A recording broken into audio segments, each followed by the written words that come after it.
Hello, and welcome to a review video. Another one. Usually when books get a lot of hype, people read them and generally love them. When books get a lot of hype, I usually read them and genuinely enjoy them. But I read a book recently which had a lot of hype, and I read it, and I didn't enjoy it as much as I think other people did. So you may remember a little while ago, sorry, I have a really bad cough and my asthma's not helping.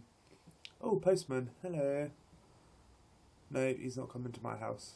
Oh, how annoying.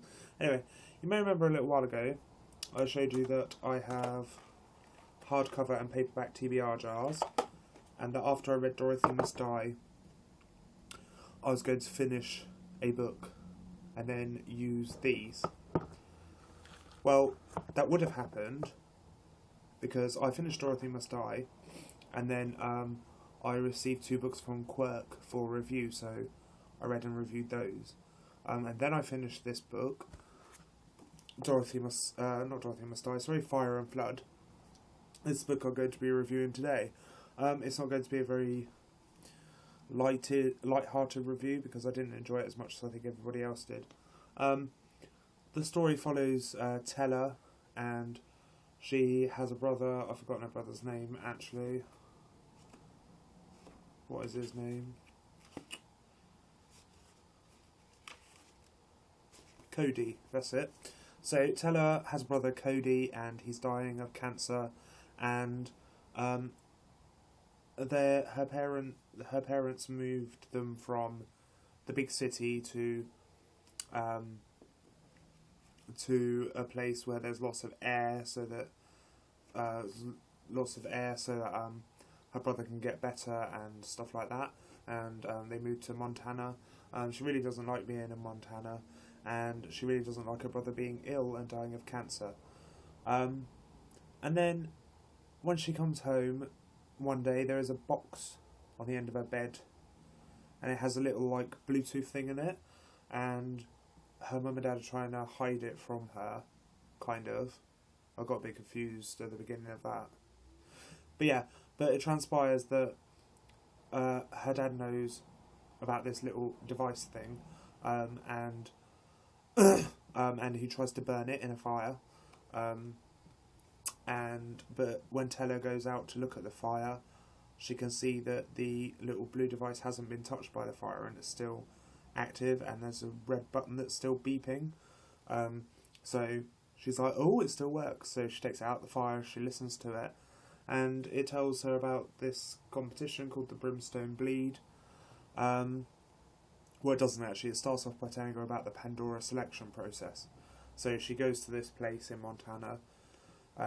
She steals one of the family cars and some money, and she goes to this place in Montana and goes to the Pandora selection process, and there's these eggs, and there's loads of people fighting over the eggs, and then she gets a really small egg and she's not very happy with it, and she's like, why on earth have I got an egg? Which I didn't really enjoy that aspect. And then basically she goes and she enters the Brimstone Bleed. The story continues, and it's basically like the Hunger Games but with animals and more animals. I mean, it's like the Hunger Games in the sense that it's kids versus kids and fight to the death and things like that. And with more animals because all the contenders in the Brimstone Bleed have this thing called a Pandora, which is an animal, and it's like a buddy that goes around with you and protects you, and stuff like that. And I just really didn't enjoy the aspect of the animals. I think, I'm not being funny, but I think this book could have done without the animals. I mean, the other bits of the story were good enough, but the animals just didn't do it for me, and I hated reading about the animals. I don't know why, it just seemed a little bit childish to me. I mean, sure, there are animals in the Hunger Games, but they're very few and far between, and they're much scarier. Like, especially in Catching Fire, there's those evil monkeys in the forest. Not in the forest, in the jungle. There's these evil monkeys. That was pretty scary. But yeah, like, the animals in this book, there's just so many and all the time, and the animals always fighting. I get that they're trying to protect the contenders, but they're always fighting and they're always there. I mean, you can never get past the animals. And I just didn't enjoy it, really. I mean, I got through it, I trundled through it. I was over halfway through. I was about here. And then I just read the rest of it recently in the last 3 or 4 hours. Yeah, and like I said, I just really didn't enjoy it. So yeah, I'm afraid that's my review.